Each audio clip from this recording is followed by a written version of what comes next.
Well, I'm off to the hospital again for another checkup on my decrepit body. So amazing it's still working any state at all, but it's quite overcast today. It has been a very ordinary summer here. I mean, I guess that's the only saving grace of not having people being able to travel up here for their holidays. They wouldn't have been too impressed this year because, gee, we've had a lot of rain and cloud cover compared to a normal summer. Sometimes you'll just get, sunny day after sunny day. It's supposed to be the best time of the year, but you wouldn't know at the moment. So I got a theory too that not only have the gates had an effect on people going and illegally using our swimming pool, I think they've actually affected the number of people parking there too. I think there were some people illegally parking in our block who were just off the street and decided to sneak in a parking spot, because it just seems there's a lot less cars there at the moment. There is a for lease sign out the front which has been there for months, literally months. I tell you what, I wish I had a dollar for every time a middle-aged guy's walked past me with a grey beard. It seems to be the uniform of the retiree up here. So it's just a guy just then doing it, and I came across several the other day. It's not unusual at all. Very sort of bushy look.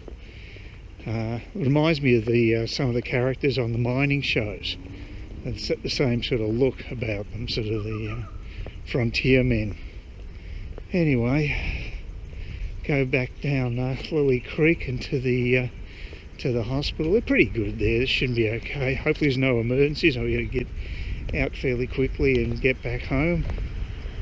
Although I do spend way too much time in those four walls, so for me it's sort of almost an excursion just to get out of the house with all the crap that's been happening with lockdowns and what have you.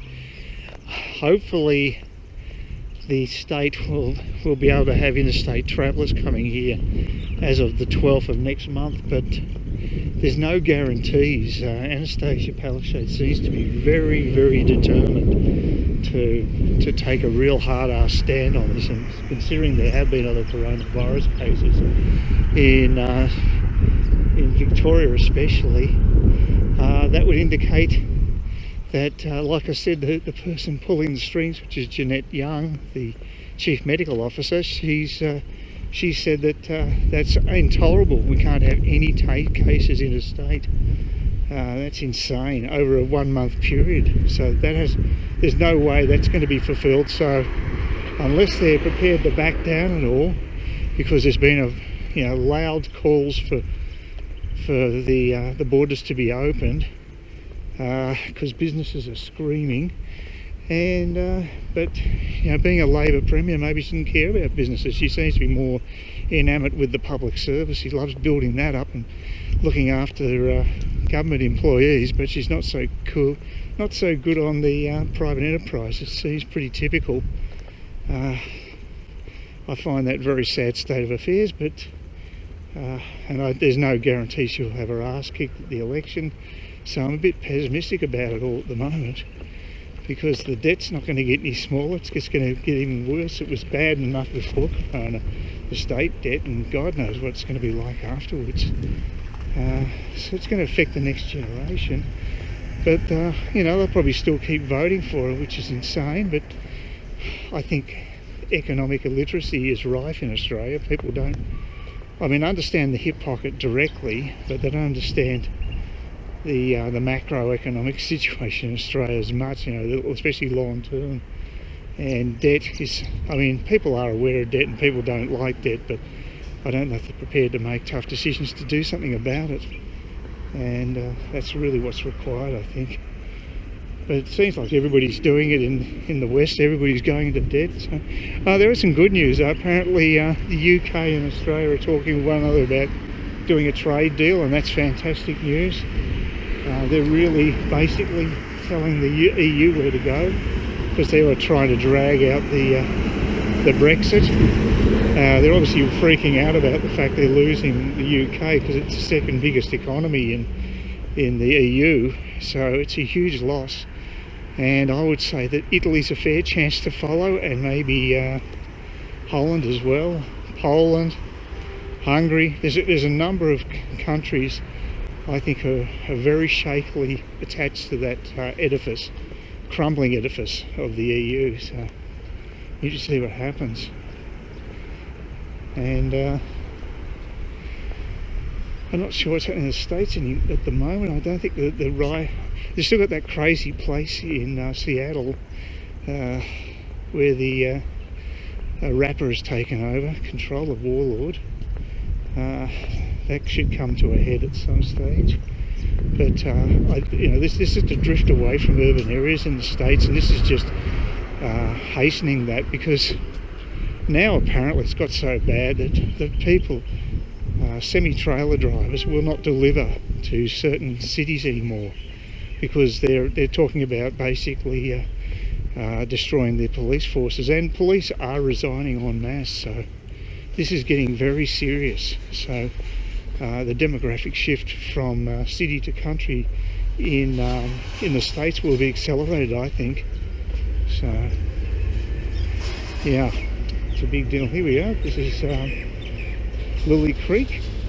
Gee, I haven't been here for probably about 3 months. Last time I went down the hospital. So it's a nice little enclave. Oh, that's the train. I was wondering whether that tourist train was still running, but obviously it is. But it'd be very empty carriage, as one would think. I mean, they can get some tourists now, but not many, so it should be coming through right about now. There you go, it's an old diesel. I assume it's actually the tourist train. Sometimes they run just the engine. No, it's definitely the tourist train.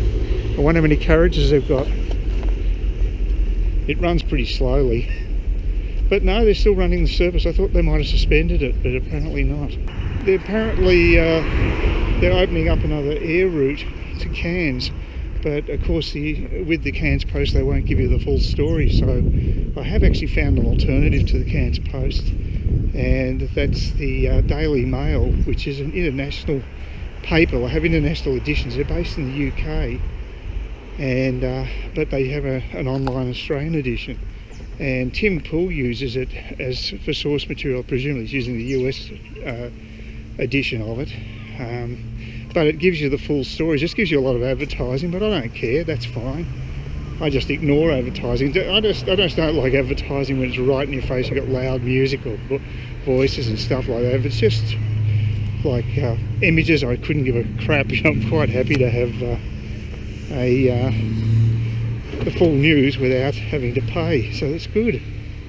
But yeah, I didn't get that, pick up that story in that paper. Although the other weird thing is though, with Murdoch Press, you can actually get the full stories through the Australian.com.au. Sometimes you pick up the full stories in their own online edition. It covers the whole country, and it's weird that you might be able to get it there rather than directly through the paper. So they sort of play silly games like that. But I did find out about the lockdowns and what the economic consequences of them are. So they've got the headline there to show you, and it's quite a bit of money involved. And but they've got the full story, which is fabulous. But they've got a lot of scandal stuff and what have you as well. Like my mate Elon Musk in a threesome. That was interesting. I knew nothing about that. Could be scuttlebutt. He's just had his first kid with his girlfriend, so he might have quietened down since then, or it might be just BS, so who knows. I don't really care anyway. I like what he's doing with his companies. That's more important to me anyway. But yeah, that's the sort of paper it is. It's sort of like, it'd be the type of paper to have a page 3 girl, but it does provide more meat with stories, so as opposed to the Cairns Post. So it's a good alternative. Tropic now doesn't. They don't have enough stories. They don't really directly compete because their stories come very intermittently. But and that actually is run by a former Murdoch employee, news corporate guy. So, but from what I can tell, they've only got one reporter. Although they apparently got some grant, they got granted some money and some fund or something to expand, but I haven't seen any sign of that at this stage. So fingers crossed that they improve, because that's where they really do fall down. They don't give you daily updates at all on stories. It's just sporadic, so that's not really good enough. It's more like a magazine format, but it's better than nothing. So yes, and I'm just sort of hoping that somehow I'll be able to swing a flight down to Sydney and maybe get that Vietnam Airlines flight to Ho Chi Minh. We'll see if that can work. I'm not sure at this stage. Still waiting to see what the Vietnamese have got to say about the entry. There's no sign that they're doing it yet, but apparently the EU has loosened up and you can travel around there. Spain is going to be admitting people into their country fairly soon. Now another week or so, I think. It's very, very soon. Only hassle with that is when you go to Spain, you've got to wear a mask if you're out in the public, and in close quarters you must wear a mask, which is a real drag. Very anti-Spanish too, so it wouldn't be the same experience. I'd find that very disappointing. I was very lucky to have my trip when I did, so that was good. I just got it done before all this corona crap. That worked out well. Snuck through, it's good. And the school's obviously, yes, no kids outside. That's a nice old building, that school building. And it's just a little bit of spitting, but it's not raining, thank God, so could be worse. It's always good to leave the hospital. It didn't take long, they were pretty efficient today. I thought I was going to get bowled over by a car there.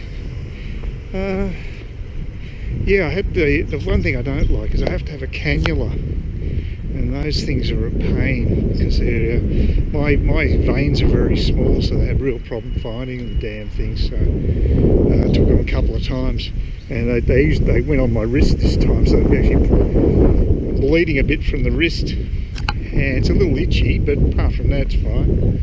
But it's amazing they can't come up with some other way of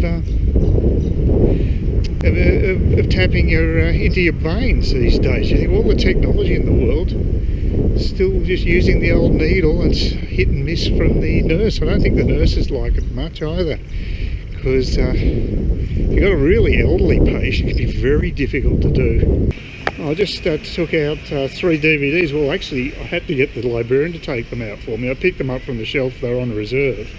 And that's good, but trying to actually take them out myself by scanning them is impossible with that system. And last time I tried it, the librarian showed me how to do it, and she claimed it's really easy. Yet this librarian was much more honest and said, no, we've got problems with it. People find it difficult, especially with DVDs, to take out. I just wish people that work at places, I wish they'd just fess up to if they've got a problem with the system, and don't sort of make it sound like it's my fault. Because I used a much simpler system, which is the one they might be instituting here in Melbourne years ago, where it actually read the exterior of the DVD case, and that was simple, just like scanning a shopping item. Exactly the same system. So it looks as though they're going to do that. But like I say, at least the librarian on duty today, she was honest enough to admit that no, it's not working well. For DVDs especially, so there you go. Just to prove they're not all tourist trains going down here. This is just the engine for some reason. Bit stiff to cop it though. Very rare that I get held up here. But there it is, slowly. God, is it running slow? Boy. Yeah, not exactly going to set a land speed record at the moment. Gee. Yeah, it's about 11 o'clock. This is very strange because the tourist train that goes twice a day, mornings around, I don't know, what about 8:30 I think, and then 3:30 in the afternoon, I'd say, about the other one. There you go. Cairns Rail, what there is of Cairns Rail. That's about 50% of Cairns rail, I'd say. I wouldn't mind seeing an old steam engine, but they are fairly dirty. But they do have more romance than a diesel. Please consider subscribing to my channel if you think there's anything there of use to you, or entertainment or whatever. And either do that or give me a thumbs up, or if you're feeling really energetic, do both. That'd be great. But please don't ignore me. That's the worst thing you can do on YouTube, is be ignored.